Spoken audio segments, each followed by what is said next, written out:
जब आप मुझे ऐसे डिसमिस करके ऐसे शब्दों का इस्तेमाल करेंगे तो आपको मुंह तो जवाब मिला है, इसलिए शायद आपने आज 30 घंटे बाद माफी मांगी। अरविंद सावंत माफी मांग रहे हैं और संजय राउत बोल रहे हैं कि उन्होंने कुछ गलत बोला ही नहीं।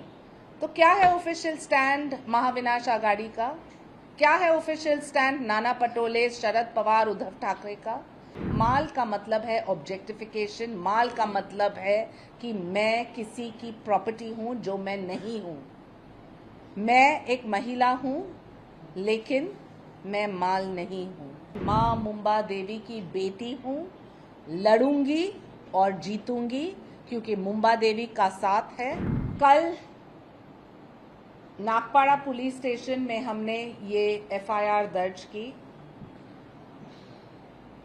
भारतीय न्याय संहिता के निमित्त section 79, section 356(2) outraging the modesty of a woman.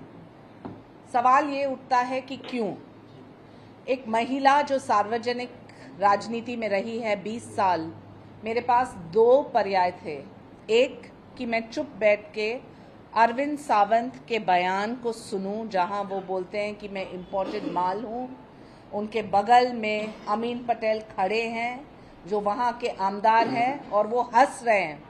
मैं ये सवाल पूछना चाहती हूँ, क्या अमीन पटेल ये बयान देते हैं उनकी बहन या उनकी माँ के लिए या उनके कौम के लिए या उनके कोई वोट बैंक के लिए जहाँ से उनकी उम्मीदवार खड़ी थी? आपको चर्चा करना है तो मुद्दे पे।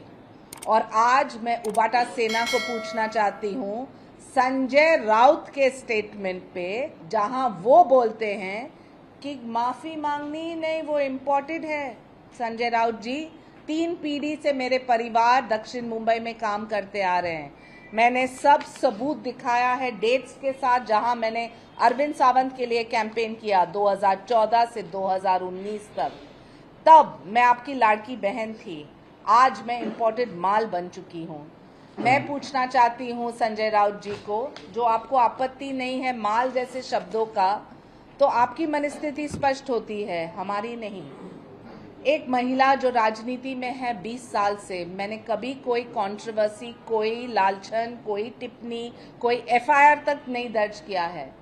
लेकिन जब आप मुझे ऐसे डिसमिस करके ऐसे शब्दों का इस्तेमाल करेंगे तो आपको मुंह तो जवाब मिला है, इसलिए शायद आपने आज 30 घंटे बाद माफी मांगी। लेकिन ये आश्चर्य की बात है कि अरविंद सावंत माफी मांग रहे हैं और संजय राउत बोल रहे हैं कि उन्होंने कुछ गलत बोला ही नहीं। तो क्या है ऑफिशियल स्टैंड महाविनाश आघाड़ी का? क्या है ऑफिशियल स्टैंड नाना पटोले, शरद पवार, उद्धव ठाकरे का? क्या है ऑफिशियल स्टैंड संजय राउत का खुद? मैं पूछना चाहती हूं कि जब बयानबाजी होती है, जब इलेक्शन का माहौल है, तो काम के ऊपर बात कीजिए। बोलिए कि आप क्या काम कर चुके हैं, खासदार हो या आमदार, मुंबा देवी के लिए। क्या क्लस्टर रीडेवलपमेंट हुए हैं? क्या बीआईटी चाल का रीडेवलपमेंट हुआ है? क्या आपने कमाटीपुरा का प्लान भी प्रपोज किया है? ये सभी चीजों का जवाब है नहीं। और फिर आप टारगेट करते हैं एक महिला को और फिर आप माफी मांगते हैं 30 घंटे के बाद, जब एफआईआर दर्ज होती है, जब नागपाड़ा पुलिस स्टेशन में कॉग्निसेंस लेते हैं, तब आप माफी मांगते हैं और संजय राउत कहते हैं कि अरे क्यों माफी मांग रहे हैं, ये तो इम्पोर्टेड माल है। माल का मतलब है ऑब्जेक्टिफिकेशन। माल का मतलब है कि मैं किसी की प्रॉपर्टी हूं जो मैं नहीं हूं। मैं एक महिला हूं, लेकिन मैं माल नहीं हूं।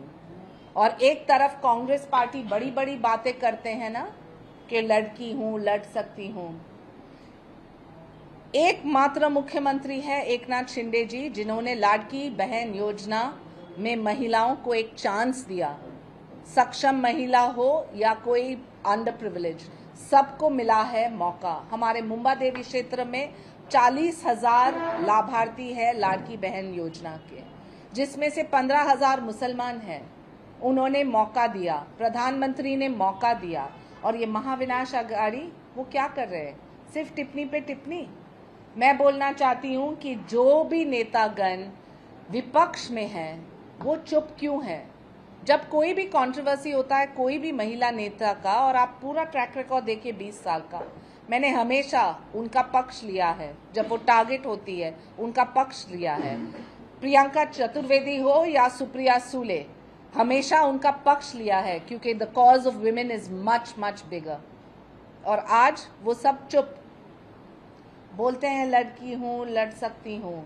मैं तो कहूँगी कि माँ मुंबा देवी की बेटी हूँ, लड़ूंगी और जीतूंगी, क्योंकि मुंबा देवी का साथ है, महिलाओं का साथ है, और सभी जानते हैं कि कौन है महिला के सम्मान के लिए और कौन है खिलाफ। ये वही संजय राउत है जो 2-2 घंटे में मीडिया को बाइट देते हैं, लेकिन जहां तक महिला का सम्मान है उनका ट्रैक रिकॉर्ड आप जानते हैं। मैं जितना कहूं उनके बारे में, शायद वो रिसर्च आपके पास भी है।